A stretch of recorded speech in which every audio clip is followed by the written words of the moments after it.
You guys, it is your boy West Coast. So with all the news that's going out, it is safe to say that the Dallas Cowboys will be getting a new head coach in 2020. So with that, I know that makes a lot of you guys extremely excited.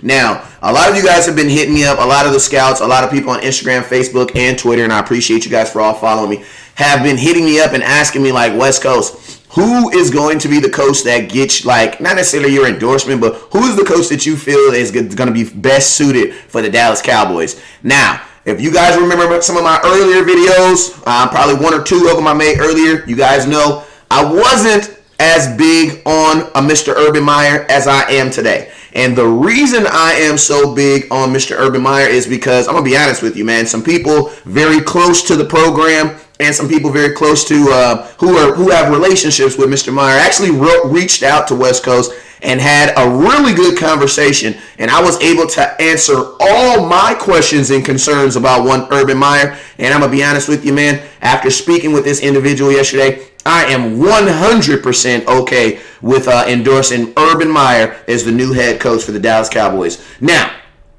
part of the reason is because of this, man. When I am picking leadership, when I am picking someone who I am choosing to lead my organization or my team, there are some criteria that this man must have. And I'm going to go over 6 criteria that somebody must have. And I'm going to be honest with you, Urban Meyer meets all 6 of these. And it's amazing how closely he gets to all these. Now, the first thing with West Coast, to be the new head coach of the Dallas Cowboys, the first thing you have to have is, man, you got to have a resume of success. And when I say a resume of success, I'm talking about a guy that has 187 total wins with 32 losses, 2 SEC championships, 3 Big Ten titles, 3 national championships, and I'm going to tell you guys something that I absolutely love.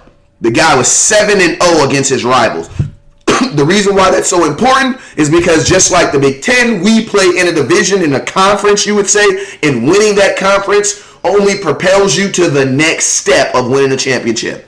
Now, that resume, I'm going to be honest with you, that is impressive. To me, what that says about Urban Meyer is that this guy probably hates losing more than he enjoys winning, because he wins all the time. But I'm going to be honest with you. The times that he does lose, I can only imagine the conversations and the things that he has going on in his mind. Right now, he has a record at Ohio State in 7 years of 83-9. Yes, let me repeat that. 83-9. Imagine in 7 years, you lose 9 games. That's not even 2 games a year. That's a game of season. That, in my opinion, that is definitely a man who has a resume of success. And the reason why you have to have a resume of success to come be the head coach of the Dallas Cowboys is because my next point. My head coach has to be able to stand up to Jerry and say no. And I'm going to be honest with you guys, a new booty, a guy who Jerry Jones is taking a chance on, bruh, you're not going to have the resume to be able to stand up to Jerry Jones and be like, no, I'm not going to play Jason Witten. I get it. He needs 2 touchdowns to break the record. I get it. But I'm playing Jarwin. Why? Because I see how explosive he is, and I see what he does to this offense. But guess what? If you're just one of these new coaches that don't have an extensive resume, then guess what? Jerry Jones is going to look at you in your face and be like, go sit your narrow tail down somewhere and go do what I said. But a guy like Urban Meyer, a guy who has a better record than any coach that's ever coached the Dallas Cowboys, will literally be able to look at Jerry and say, you know what, Jerry? I appreciate what you're saying, but you know what? At the end of the day, you hired me to do a job, and I'm going to do my job. My resume says that I'm able to do this, so I'm going to do it. And to be honest with you, unless you have a resume of success, Jerry Jones is not going to respect you when you tell him no. So that resume success is definitely going to help him be able to assert himself in this organization. Third thing, you got to be able to control the hearts of men on the sidelines. You know, you got to be able to control the heart of men and be able to have the respect of your players on the sideline without having to yell or elevate your voice. And the reason why I say that is just be real. Jerry Jones and Stephen Jones are not looking for these loud, vibracious coaches. They're not looking for that. If that was the case, Chris Richard would be your number one candidate right now. He would be your number one candidate. But if you guys remember what happened with Chris Richard after he got the Hot Boys all turned up in 2017 before the Philadelphia game. You remember there was some pushing and shoving on the sidelines. And what did Stephen Jones say the very next day? Stephen Jones said the very next day, well, you know what? That is definitely, we love the attitude, but that is not something we want to see out of our coaches. And I'm going to be honest with you. The Dallas Cowboys did not support that. So what I mean by a guy who's able to control, you got to be able to have your discipline stick at practice. So when they go out in the world, they don't show out. You know what I'm saying? It's like what my mom used to say. I'm going to whoop your butt at home, so I ain't got to whoop your butt in the public. Why? Because I go to jail if I whoop you in public. And to be honest with you, that's what it takes. Like, I need a coach who controls the atmosphere at practice so much that at games, people know not to cut out. Like, let's just be real. When I was growing up, I knew for a fact, if I asked my mama, could I go somewhere? And she actually said yes, I better not go in the store putting a whole bunch of stuff in her basket and I know she ain't about to pay for that. Oh, hell no. You know what I'm saying? That's the mentality we have to have in Dallas. A guy who, when players mess up, they know, oh yeah, when we get back in Monday, oh, that's it's Mr. Postman.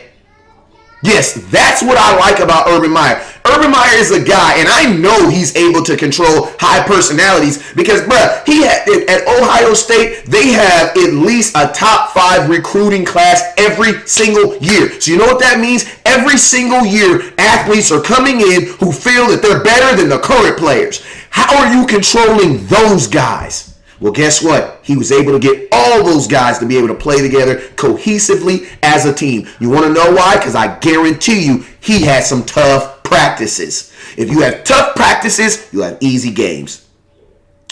Fourth thing that this coach has to be able to do is this coach has to be able to attract free agents just off of his coaching style and ability alone. Like, I'm going to be honest with you guys. If you're a wide receiver, you don't think you want to go play for the Rams? The way Sean McVay puts guys in space and gets you wide open. You know what I'm saying? If you're a free agent, you don't think you look at like a Bill Belichick and you're like, wow. You know, so I see these guys consistently being successful. You don't think guys will take less money just to be up under that coaching? Well, I'm going to ask you guys this. With Ohio State having these top recruiting classes, you don't think there was some kids that said, you know what, I could probably go to UCLA because we don't like them in California. I could probably go to UCLA and play right now. But you know what I'm going to do? I'm going to take the harder route and go to Ohio State and have to beat somebody out. You know what I'm saying? Why? Because players wanted to play for him. Now think of this. Imagine all the Ohio State players that played some of the best football in their life when they were in college for this young man. Now imagine this. All those guys will be free agents and available at some points in their career. Wouldn't you like a tie in Dallas where someone could be like, this guy's going to give me this amount of money. This guy's going to give me that amount of money. Oh, but my old ball coach is in Dallas. Tiebreaker. Oh, yeah, I'll go to Dallas for the same amount of money. Like, that's what you want to. It's almost like recruiting in the NFL. And to be honest with you, that's how Bill Belichick got Randy Moss. You know what I'm saying? Why? Because he had a prior relationship with him. You know what I'm saying? When Randy Moss was doing all this crazy stuff in Oakland, Bill Belichick was like, wait, I know Randy. Randy ain't going to do that with me. That's what I like about Urban Meyer. There's going to be, in 7 years, do you imagine how many players he's put into the league? Just think right now. Our starting running back played for him. Our backup running back played for him. One of our receivers, Noah Brown, played for him. And our running backs is Zeke and Mike Weber. Then you got a backup wide receiver who played for him. And Devin Smith.